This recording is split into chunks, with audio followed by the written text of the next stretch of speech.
More upset than Stephen A. on the Warriors' crybabies on what's going on. Check this out on Twitter, saying that the commish agreed to a mid-level extension with Golden State. He also said he wouldn't be surprised if the Warriors signed Thanos and John Wick to their bench for 1 year.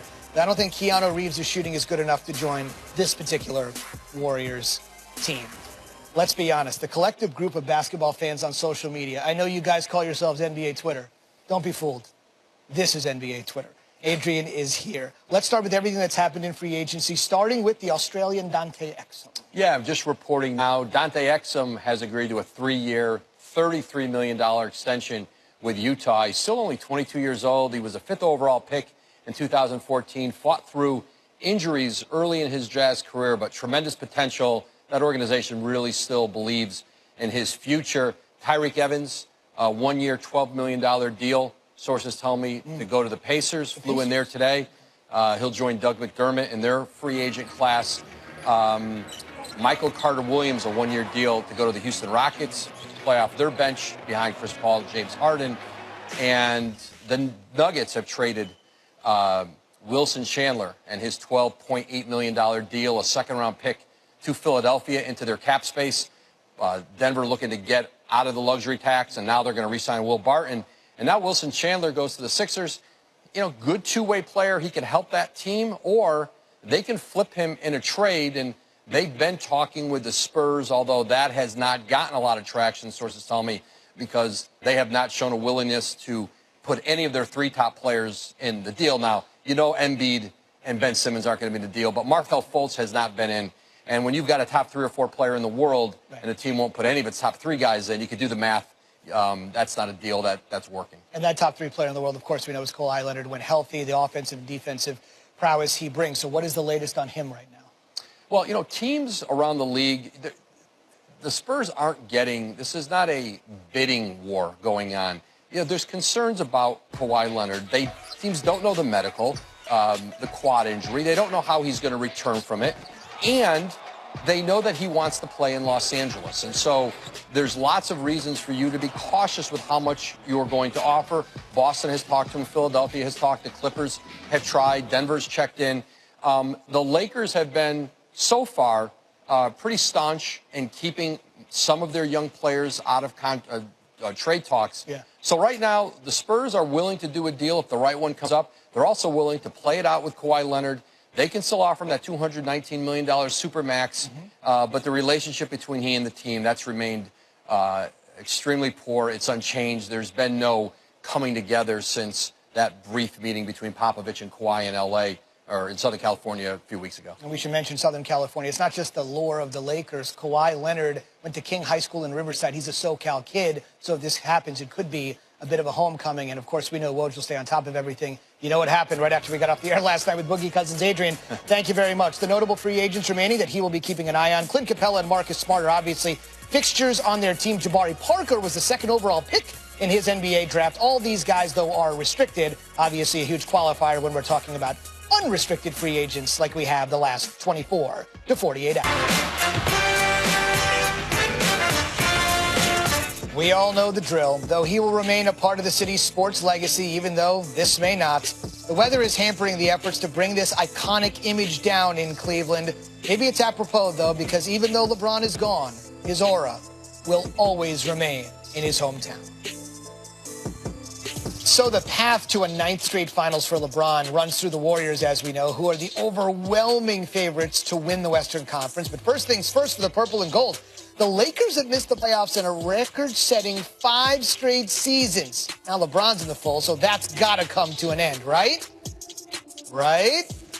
Hang on a second. Our NBA insider Brian Windhorst is here. With the way the West is changing rapidly, plus its already formidable strength, where do the Lakers fit in here, Brian?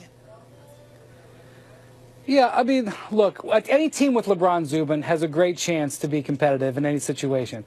Having said that, at this point, and we're only on July 3rd, but at this point, I don't think that the Lakers are a lock to make the playoffs. Now, they're going to really be looking at a pretty different style of play here. With the players that they're signing, what it looks to me like is LeBron James is going to move off the ball, and they're going to play with more interchangeable defenders on the perimeter, where LeBron is more the guy that's getting set up than the set-up man. as opposed to the spread the court offense. So to me, they're going to have a lot of adjustments. They have sort of two teams, a really young team and now a veteran team. And let's just assume, for example, that the Spurs don't trade Kawhi Leonard to anybody. That's a pretty good team. You saw those teams that were listed on there. In my mind, I know the Lakers are getting money to win the championship, but you look at the Thunder, you look at the Jazz, you look at the Timberwolves, you even look at the Nuggets, you look at the Trailblazers, you look at the Pelicans. These are all teams that, from a talent standpoint, are right there at the Lakers level or maybe even a little bit ahead of the Lakers at this point. No question. Let's go back to LeBron's old home, the Eastern Conference. We should probably talk about the East for at least a second, but maybe not more than a second. The Kings' departure opens the door out East, according to Charles Barkley, for this team. Take a listen. The Boston Celtics are the team to beat in the Eastern Conference for the next 10 years. They think about it. They took them to 7 games without Kyrie and Gordon Hayward. So the Cavs were done anyway if LeBron stayed there. It's all about the Boston Celtics now. It makes a lot of sense, no question, with what he said. So you tell me, with everybody wheeling and dealing and you're all over it, like, what's the Celtics' plans right now? With long-term analysis like that, maybe Charles is one of those folks who's putting the money down on the Lakers to win the championship. I think the Celtics are actually kind of like the Warriors. They're in a tremendous position to be opportunistic. The Warriors waited and saw an opportunity with Boogie Cousins. The Celtics are getting 2 fantastic players back, 2 all-stars in Gordon Hayward and Kyrie Irving. Just watch for them to be opportunistic. They still have some money that they can spend in free agency, and there's some guys out there that are not going to get paid that may slip through the market, and they're going to sit back on the Kawhi Leonard talks. If the Kawhi ever becomes available and it gets to be a leveraged position where the Spurs lose the high ground and have to let him go for maybe less than premium, watch for the Celtics to swoop in there. They're under no pressure to do fast. As Charles mentioned, I agree, they're in pole position from a talent standpoint. Yeah. Danny Ainge, Trader Danny, has been very quiet, but those that follow the league know what happens next normally. Something huge could be on the horizon. That's a Brian Windhorst with the very latest. Hot. Speaking of hot, they'll be in Vegas on Friday for the Summer League. Marvin Bagley and company, they're playing in Sacramento and Utah. What you're about to see from last night must be the Pumas. Must be the shoes for Jordan. Must be the Pumas for Marvin Bagley, the 3rd, the 2nd overall pick, and that flush second to none. Nice start for the kid. Now, his old college teammate, Grayson Allen, at Duke, 21st overall pick. He's going to play for Quinn Snyder in Utah. And remember, Snyder played for Coach K at Duke as well. We certainly know Grayson can shoot. You know who else was there to offer a little moral support? The face of the team. Oh, look, Donovan Mitchell in the house. Allen struggled shooting. He's the 21st overall pick. He gives them some length for sure. Speaking of length, Jaren Jackson Jr., 4th overall pick. He played like 21 minutes a game at Michigan State. People just didn't know what kind of player he was going to be. Gigantic upside, super, super young, and showing a part of his game not a lot of people thought he had. 29 points, 8 from downtown for a guy that's 6'11". And speaking of a guy that should be able to connect from downtown, anything but for Trae Young. Struggled just a little bit, or maybe quite a bit. 4 for 20 in his Summer League debut. He took 11 threes, hit one of them, had 3 dimes, but he did say after the game it's all about a process. It's not a big deal. I'll be ready to go. He'll be ready to go tonight. In fact, we'll see how he bounces back. They're going to tip off on ESPN Plus in 41 minutes as the Hawks will get ready to take on the Spurs Summer League squad. Again, you can see that on our new streaming service, ESPN Plus, at the top of the hour. That's where Trae will be hooping again in Salt Lake City. We're joined by our Kevin Arnovitz, who covers the NBA from ESPN courtside. So the Hawks general manager, a guy by the name of Travis Schlenk, came over from Golden State, where he learned a little something about how to build the team. You tell me, Kev, how does that mentality fit into having Trae Young around?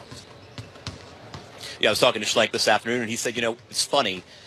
People see this little guard pulling up from 35 feet and they think Steph Curry. But actually what we really love about him is his playmaking. He's a guy who can run an offense, who can hurt teams in the pick and roll, who can find the right shot for the right guy at the right time. We're not going to worry about the performance. And kind of listening to him talk, it makes you think, is the best case scenario for Trae Young Steph Curry, or is it more like Chris Paul?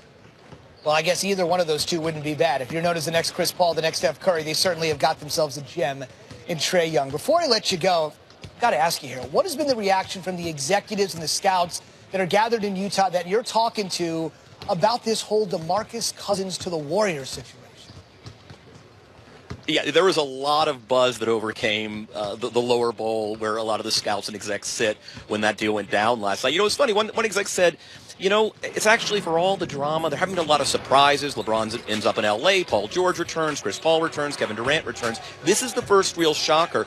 They also said something interesting. It says more about the league than it actually does DeMarcus Cousins. This is a league right now that is really risk-averse, particularly with a big man committing a long-term contract to a guy coming off of a really devastating injury. Nobody wanted to pull the trigger.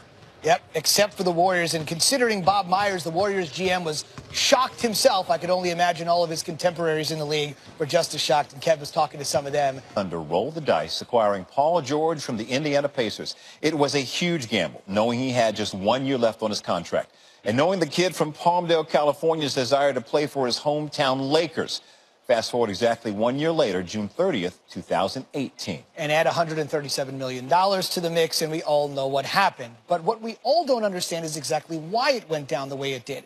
In part 3 of our series, we get the answer as we conclude Paul George, My Journey, all access, backed by American Express.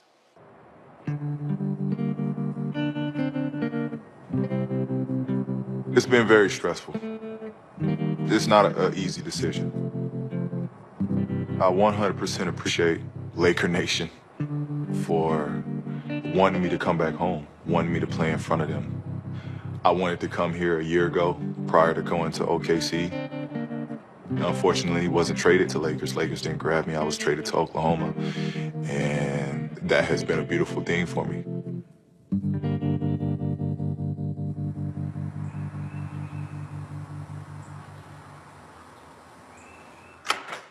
My man. What's up, Coach? How you doing, man? Good. How you doing? I'm doing great, doing great. Good seeing you. Welcome to my part of town. How the girls doing? Girls are good. You just missed them. Did they really? Olivia's, yeah, she's doing her pony lessons. Tasha, how's she doing? She's doing good. Yeah? Walking yet? Not yet. I think the notion is to look at it as every day was like a recruiting process. But it wasn't. Yep. He's doing good. Them just being hands-on, being open, being honest, keeping that relationship authentic. I thought everything has just been real.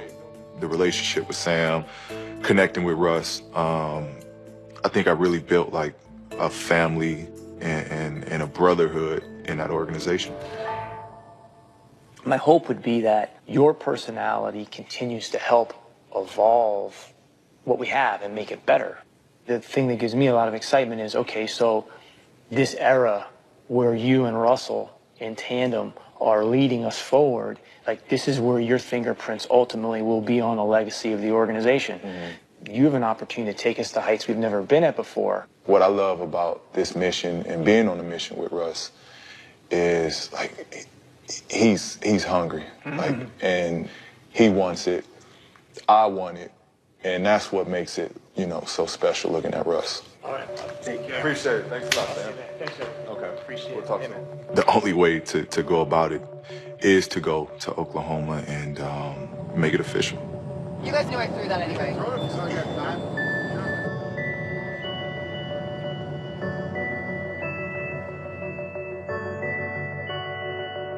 It's more than just loyalty. It's about doing what I think is right. I feel this is the best and the perfect opportunity to cement myself and to bring a championship, you know, where it hasn't been brought. They've welcomed me with open arms. And I want them to feel that hype that I have towards what I think we can accomplish there. I want to be a part of something that's special and something that I've created. In Oklahoma, I think it's something that I can create there. Vito! Vito! What's up, Vito? What's up, man? What's up, man? What's up, man? How you doing? How you doing? You all right? Let me see your brain. I got the hat on because I got no Aside from being one of the best human beings I've been around, his approach to the game is what guys would want to be a part of and build something with. What's up, OG? How you feel? Much love. Feel good. Hell yeah, blessed. Appreciate you a part of this. Russ is somebody I can win with, and vice versa. You have no tax? No, but when we win, I get one. So I think with this decision, that makes me much more comfortable knowing I got a shot and a real chance to win with one of the best players in the league. What's happening? What's happening? What's happening? Well, as you see, we got a surprise guest come in just in case, if y'all ain't noticed already. Just like Russ, always hooking me up. Oklahoma!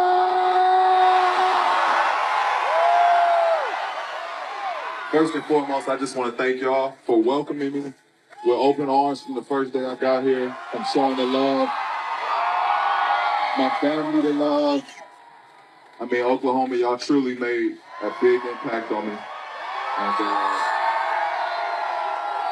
if y'all did quite get it, I'm here to stay. Me and this dude right here, we can bring it home.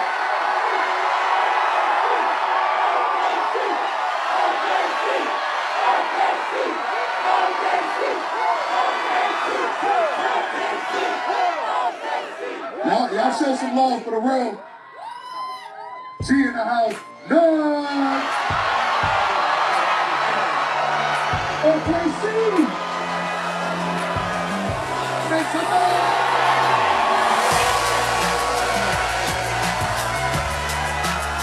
I'm happy. I'm more than happy.